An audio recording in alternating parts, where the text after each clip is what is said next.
Now, deforestation in Brazil's Amazon rainforest hit the highest October level on record this year. Satellite data from National Space Research Agency, INPE, shows that about 339 square miles of forest were cleared last month.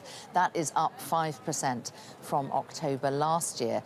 Well, it comes after Brazil pledged at COP26 to end illegal deforestation by 2028. Now, that is 2 years earlier than its previous target. Well, joining me now in the studio is Leila Salazar Lopez. She's Executive Director of the non-profit group Amazon Watch. Leila, really good to see you.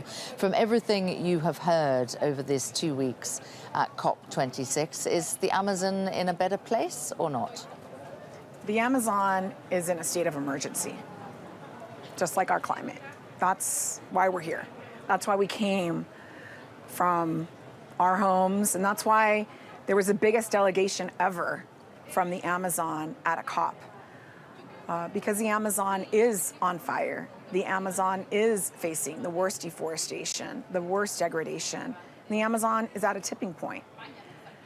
And so, unfortunately, it doesn't seem, even though we've seen the biggest delegation of people from the Amazon here at the COP in recent years, even under a pandemic, we're not seeing the Amazon prioritized to where it needs to really be. I was talking there in the introduction about the pledges that have been made about deforestation. What do you make of them? They're not enough. They are not enough. The Amazon is at a tipping point of ecological collapse. Today, the science panel on the Amazon just put out their assessment report, and they confirmed what we have been dreading for a long time, which is that the Amazon rainforest is already at a tipping point. And they said they used to say that at 20% or 40% deforestation and degradation, that's when the Amazon would be at a tipping point. And they've reported that the Amazon deforestation is already over 22% in certain parts of the Amazon, and that at that level, that is when the ecosystem no longer functions as a rainforest. It no longer provides the rain and the hydrological cycle that we need for climate stability. So it's at a dire point for the Amazon. It's at a tipping point. And if we want to turn that around, then the goals for reducing deforestation and really protecting the Amazon need to be stronger. And so what we're calling for is an immediate and urgent pledge to protect 80% of the Amazon by 2025 to avert this tipping point. So what President Bolsonaro has signed up to is to phase out illegal deforestation. Who defines what is legal and illegal deforestation? And that's presumably got to be something of a loophole. Exactly. There are government agencies, environmental agencies, IBAMA. There is the Bureau of Indigenous Affairs, FUNAI, which also regulates and is supposed to be protecting indigenous lands in Brazil. But under this administration, that's not happening.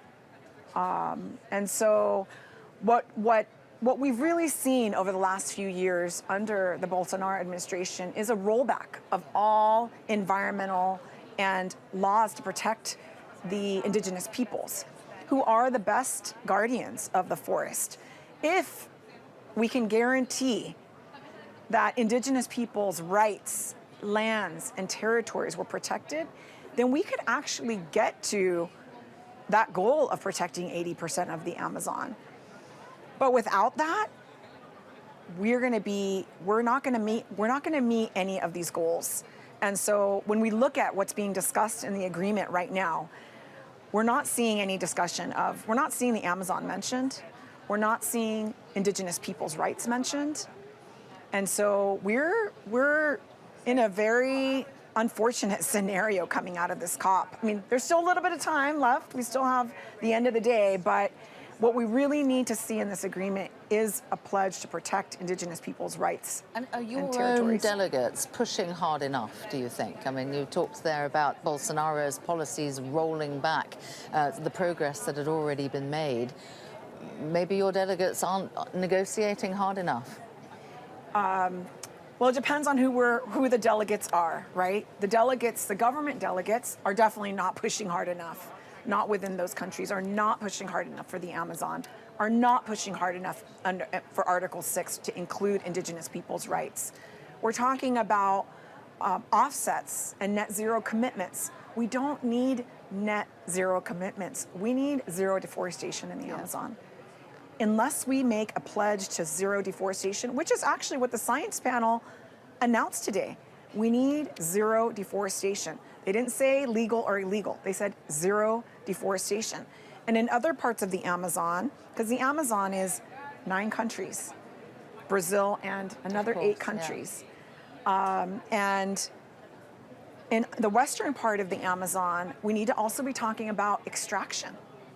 Oil extraction, mineral extraction. There are countries like Ecuador that are making commitments big to reduce commitments from emissions, Ecuador. but they are continuing to expand extraction. Right. Just recently, the Ecuadorian government announced a doubling of oil production, a doubling of oil concessions in the Amazon. That's on Indigenous people's lands. So we really are not going to get to where we need to be if we don't talk about if we don't talk about zero deforestation and a moratorium on any new extraction. Okay. Well, it feels a little bit like maybe the ship has sailed from Glasgow on that. Well, you know, I did wake up this morning with a little bit of hope, seeing the pledges from the countries like Norway and Sweden and Costa Rica committing to phasing out fossil fuels. And that's what we need many more countries to do. We are a part of a treaty called the Fossil Fuel Non-Proliferation Treaty, and we're calling for a phase out of fossil fuels. We're calling for exclusion of Amazon, exclusion of financing of Amazon crude, of Amazon oil and gas. And we need to do that just as we've done and we've committed in the Arctic, we need to do that for the Amazon. No more financing of this destruction, which is what is causing, if we really think about what is causing the primary cause of our fossil fuel, the primary cause of our CO2 emissions are the fossil fuel industry, but they're here in full force. All right, Leila Salazar Lopez, I hope that you wake up tomorrow with a positive surprise. But in the meantime, thank you for coming in to see us. Do stay with us. Plenty more coverage for you coming up here on Sky News Climate Live.